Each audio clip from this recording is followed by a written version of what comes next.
Kannur sports school ladies ഹോസ്റ്റലിൽ മന്ത്രി EP. ജയരാജന്റെ മിന്നൽ പരിശോധന. വിദ്യാർത്ഥിനികളിൽ നിന്നും മന്ത്രി നേരിട്ട് പരാതികൾ കേട്ടു. ഹോസ്റ്റൽ സംവിധാനം പുനഃസംഘടിപ്പിക്കുമെന്ന് മന്ത്രി ഉറപ്പ് നൽകി.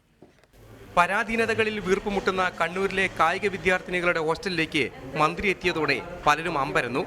അടുക്കളയും ബാത്റൂമും ചുറ്റുപാടുമെല്ലാം ഇ.പി. ജയരാജൻ നടന്നു കണ്ടു. ഹോസ്റ്റൽ മുറികളിലെ അസൗകര്യം നേരിട്ട് മനസ്സിലാക്കിയ മന്ത്രിക്ക് മുന്നിൽ പരാതികളുടെ കെട്ടഴിഞ്ഞു. എല്ലാവർക്കും ഉള്ള ബാത്റൂമോ സൗകര്യങ്ങളൊന്നും ഇവിടെ ഇല്ല. പിന്നെ പ്രാക്ടീസ് ചെയ്യാൻ പോകാനുള്ള കിറ്റ് നിങ്ങൾക്ക് കിട്ടാറില്ല. കുറെ പ്രശ്നങ്ങളുണ്ട്. അങ്ങനെ വിദ്യാർത്ഥിനികളുടെ പരാതി കേട്ട മന്ത്രി ഹോസ്റ്റൽ സംവിധാനം മൊത്തത്തിൽ പുനഃസംഘടിപ്പിക്കുമെന്ന് ഉറപ്പ് നൽകി. താമസ സൗകര്യം മെച്ചപ്പെടുത്തുന്നതോടൊപ്പം ഒരു ഡോക്ടറെ നിയമിക്കാനും സുരക്ഷാ സംവിധാനം ശക്തമാക്കാനും മന്ത്രി നിർദ്ദേശം നൽകി. ഇവിടെ വന്ന കാര്യങ്ങളെല്ലാം മനസ്സിലായി. ഇതാകെ ഒന്ന് റീസ്ട്രക്ചർ ചെയ്യും, ഒന്ന് പുനഃസംഘടിപ്പിക്കും. ഇന്നത്തെ കാലഘട്ടത്തിനനുസരിച്ച് നിങ്ങളെല്ലാം ചെറുപ്പക്കാരികളാണ്, നിങ്ങളെല്ലാം നല്ല കായിക താരങ്ങളാണ്.